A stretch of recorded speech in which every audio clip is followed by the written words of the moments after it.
আমরা অনেকেই ভেবে পাই না ইসলামের নিজস্ব রাষ্ট্র ব্যবস্থা থাকার পরও মুসলিম রাষ্ট্রগুলো মানবরচিত আইন দিয়ে পরিচালিত হয় কেন। যেমন বাংলাদেশ, পাকিস্তান, ইন্দোনেশিয়া, মালয়েশিয়া ইত্যাদি রাষ্ট্রগুলোতে কোটি কোটি মুসলমান বসবাস করেন।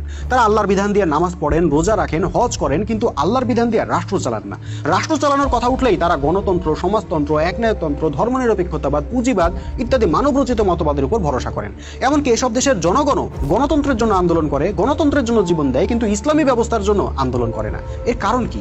মানুষের তৈরি জীবন ব্যবস্থার উপর তাদের এত ভরসা, কিন্তু আল্লাহর দেওয়া জীবন ব্যবস্থার উপর ভরসা নেই। আসলে কেন? আমি জানি অনেকে বলবেন তারা ভালো মুসলমান না, ইসলামের ব্যাপারে সিরিয়াস না ইত্যাদি, কিন্তু ভাই আসলে কি তাই? ধরেন আমাদের বাংলাদেশ, এই দেশে অন্তত 15 কোটি মুসলমানের বাস। এই মুসলমানরা নামাজ, রোজা, হজ, জাকাত কোনটা করে না বলেন তো? ব্যক্তিগত যত আমল সবই তো করে, সিরিয়াসলি করে। প্রতি বছর হাজার হাজার মসজিদ বানায়, বড় বড় ইজতেমা করে, এক একটা ওয়াজ মাহফিলে লক্ষ লক্ষ মানুষের সমাগম হয়। সমাজের প্রভাবশালী নেতা, সরকারি কর্মকর্তা, বড় বড় ব্যবসায়ী তারা কোটি কোটি টাকা মসজিদ মাদ্রাসায় অনুদান দেয়। এসব কি এমনি এমনি? অবশ্যই ইসলামের প্রতি তাদের ভালোবাসা আছে, বিশ্বাস আছে, কিন্তু সেই ইসলাম দিয়ে রাষ্ট্র চালানোর কথা উঠলে তারা আর ভরসা পান না। প্রশ্ন হলো কেন ভরসা পান না?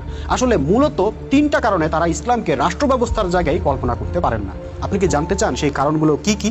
তাহলে ভিডিওটা শেষ পর্যন্ত দেখতে হবে। বন্ধুরা, ইসলামী রাষ্ট্র ব্যবস্থার জন্য সবচেয়ে গুরুত্বপূর্ণ অবদান কারা রাখতে পারতো বলেন তো?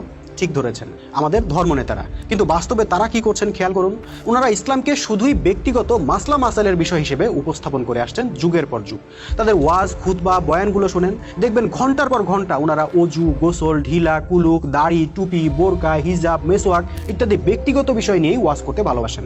এসবের নিয়ম পদ্ধতি নিয়ে তর্ক বিতর্ক করেই অনেক মজা পান। কে কোথায় হাত বাঁধলো, কে আমিন জোরে বললো, কে তারাবি কত রাকাত পড়লো, কে নবীকে মাটির তৈরি বললো, কে নূরের তৈরি বললো, এগুলোই যেন তাদের কাছে ইসলাম। এসবের বাইরে জাতীয়, সামরিক, অর্থনৈতিক, বিচারিক ইত্যাদি সকল অঙ্গনে ইসলামের যে হুকুম বিধান আছে, ইসলামের যে আইন কানুন আছে, ওনারা সেগুলো বলেনই না। তো মানুষ কিভাবে ইসলামী রাষ্ট্র ব্যবস্থা সম্পর্কে জানবে? কেন আগ্রহী হবে? কাজে যারা রাষ্ট্র নিয়ে মাথা ঘামান, অর্থনীতি নিয়ে মাথা ঘামান, বিচার ব্যবস্থা নিয়ে মাথা ঘামান, প্রতিরক্ষা নিয়ে মাথা ঘামান, তারা ইসলামের মধ্যে সমাধান না খুঁজে স্বাভাবিকভাবেই পশ্চিমা গণতন্ত্র, সমাজতন্ত্রের মধ্যে সমাধান খুঁজে বেড়ান। তবে হ্যাঁ, কিছু ধর্মীয় সংগঠন অবশ্য মিনমিন করে ইসলামী রাষ্ট্র ব্যবস্থার কথা বলার চেষ্টা করে বা রাষ্ট্রীয়ভাবে আল্লাহর আইন চালু করার কথা বলে থাকে, কিন্তু দুঃখজনক বাস্তবতা হলো তাদের আবার আরেক প্রবলেম। আসুন দেখা যাক তাদের কি প্রবলেম। বন্ধুরা, আমাদের দেশের কিছু ধর্মীয় সংগঠন ইসলামী রাষ্ট্রের কথা বললেও ইসলামকে ওনারা কখনোই সার্বজনীন জীবনাদর্শ হিসেবে উপস্থাপনই করতে পারেননি। দেখেন, রাষ্ট্র চালানো কিন্তু মসজিদ মাদ্রাসা চালানোর মতো বিষয় না। রাষ্ট্র জিনিসটা কিন্তু সার্বজনীন বিষয়। এখানে সকল দল, সকল মত, সকল ধর্ম, সকল বর্ণের মানুষের সম্মিলিত প্রতিষ্ঠান হলো রাষ্ট্র। কাজে আপনি যখন ইসলামকে রাষ্ট্রের জন্য প্রস্তাব করবেন, তখন সেই ইসলামী ব্যবস্থাকেও সকল দল, সকল মত, সকল ধর্ম, সকল বর্ণের মানুষের জন্য উপযোগী হিসেবে উপস্থাপন করতে হবে, যা ইসলামী সংগঠনগুলো করতে চরমভাবে ব্যর্থ হয়েছে।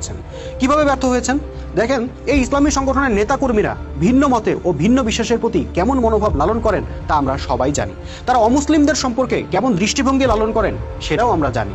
তারা অমুসলিমদেরকে মালু বলে গালাগালি করেন এবং মুসলিমদের মধ্যেও যারা তাদের প্রতি ভিন্ন মত লালন করে তাদেরকে নাস্তিক, কাফের, মুরতাদ, ইহুদির দালাল ইত্যাদি বলে আখ্যা দেন। এই সমস্ত কিছুই কিন্তু আমরা দেখে আসছি। কাজে ওই সংগঠনগুলো ক্ষমতায় গেলে বা তাদের আদর্শকে রাষ্ট্র ব্যবস্থায় প্রতিষ্ঠা করলে সেটার ফলাফল কি হবে সেই নমুনা বুঝতে জনগণের আর কিন্তু বাকি নাই। সেই রাষ্ট্রটা যে সবার রাষ্ট্র থাকবে না, একটা নির্দিষ্ট উগ্রবাদী গোষ্ঠীর চারণভূমিতে পরিণত হবে, তা বুঝতে কি কারো আর কোনো বাকি থাকে?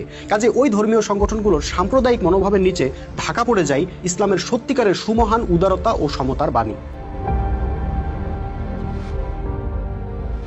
বন্ধুরা, এই হলো আরেক দুঃখজনক বাস্তবতা। নারী সমাজ হলো রাষ্ট্রের অর্ধেক, অথচ সেই নারীদেরকে ইসলামের নামে বারবার অপমান করা হয়। তথাকথিত ইসলামী সংগঠনের নেতা, কর্মী ও ধর্মনেতারা তো পারলে আজকেই দেশের সমস্ত নারীকে ঘরের বাইরে যাওয়া নিষিদ্ধ করে দিত, কিন্তু পারছে না, কারণ সেই ক্ষমতা তাদের হাতে নাই। সেকুলার রাষ্ট্রের আইন কানুনের সুযোগ নিয়ে এবং ওই ধর্মনেতাদের চোখ রাঙানি উপেক্ষা করে আমাদের নারীরা কোনো রকমে চাকরি বাকরি, ব্যবসা বাণিজ্য, পড়াশোনা চালিয়ে যাচ্ছে। তাহলে এই নারীরা কিভাবে, কোন যুক্তিতে মানবরচিত আইন বাদ দিয়ে ইসলামী ব্যবস্থার পক্ষে দাঁড়াবে আপনিই বলেন? তারা তো চিন্তা করবে ইসলামের রাষ্ট্র ব্যবস্থা প্রতিষ্ঠা হলে তাদের সর্বনাশ হয়ে যাবে। তখন নারী বিদ্বেষী হুজুররা আরো শক্তিশালী হয়ে উঠবে এবং তাদের নারী বিদ্বেষী ফতোয়াগুলো মাহফিলের মঞ্চের মধ্যে সীমাবদ্ধ না থেকে বরং রাষ্ট্রীয়ভাবে কার্যকর করা শুরু হবে। ফলে রাষ্ট্রের অর্ধেক অংশ নারীদের পরিণতি হবে ভয়াবহ, যা নমুনা আফগানিস্তানে দেখা গেছে। সুতরাং ইসলামের প্রতি অগাধ বিশ্বাস ও ভরসা থাকার পরও আমাদের নারীরা ইসলামী ব্যবস্থার পক্ষে বা ইসলামী রাষ্ট্রের পক্ষে সমর্থন দিতে ভয় পান। আমাদের দেশের কথিত ইসলামী সংগঠনগুলো মাঝে মাঝে নিজেদেরকে খুব নারী বান্ধব হবার ভান করলেও নারীদের মধ্যে তারা কখনোই এই অনুভূতিটা জাগ্রত করতে পারেনি যে ইসলাম প্রতিষ্ঠা আসার পরও নারীরা সকল কর্মকাণ্ডে অংশগ্রহণ করতে পারবে।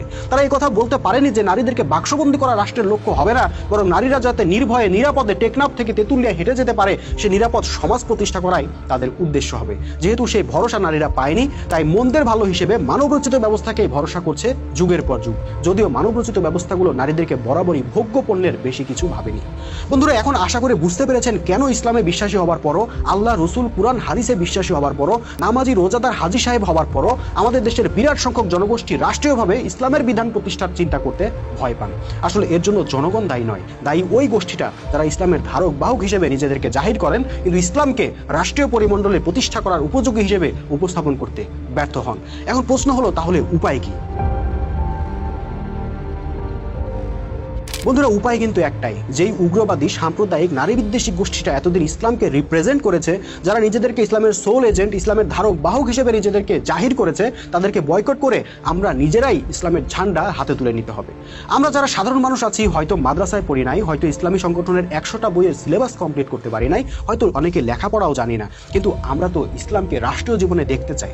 আমরা তো আর নারী বিদ্বেষী নই, আমরা তো আর অমুসলিমদেরকে ঘৃণা করা শিখি নাই, আমরা তো মানবাধিকারে বিশ্বাসী। কাজে আমরা কিন্তু চাইলে ইসলামকে আধুনিক প্রগতিশীল জীবন ব্যবস্থা হিসেবে বিশ্ব দরবারে তুলে ধরতে পারি।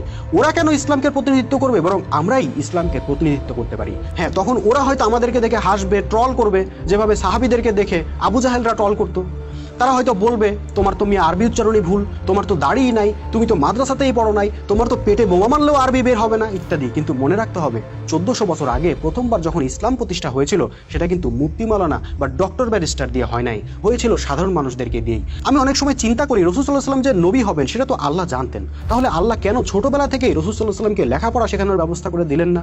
আবু জাহেল লিখতে পড়তে পারতো, কিন্তু রাসূল সাল্লাল্লাহু আলাইহি ওয়াসাল্লাম পারতেন না। আল্লাহ কেন এমনটা হতে দিলেন? আসলে এখন বুঝি, আল্লাহ এটা পরিকল্পনা করে, ইচ্ছা করেই এটা ঘটিয়েছিলেন। কারণ আল্লাহ একটা ঐতিহাসিক শিক্ষা আমাদেরকে দিতে চেয়েছিলেন যে আমার দিন প্রতিষ্ঠার জন্য আমার নবীকে অনেক বড় ডক্টরেট হতে হয় নাই, অনেক বড় মুফতি মাওলানা হতে হয় নাই, এমনকি অক্ষর জ্ঞানও প্রয়োজন পড়ে নাই। সুতরাং তোমাদেরও কিছু লাগবে না, তোমরা সাধারণ মানুষরাই দিন প্রতিষ্ঠার জন্য যথেষ্ট হবে যদি মোমেন হতে পারো, যদি জানমাল দিয়ে সংগ্রাম করতে পারো। এতে আবু জাহেলরা যতই ট্রল করুক, বিজয় তোমাদেরই হবে।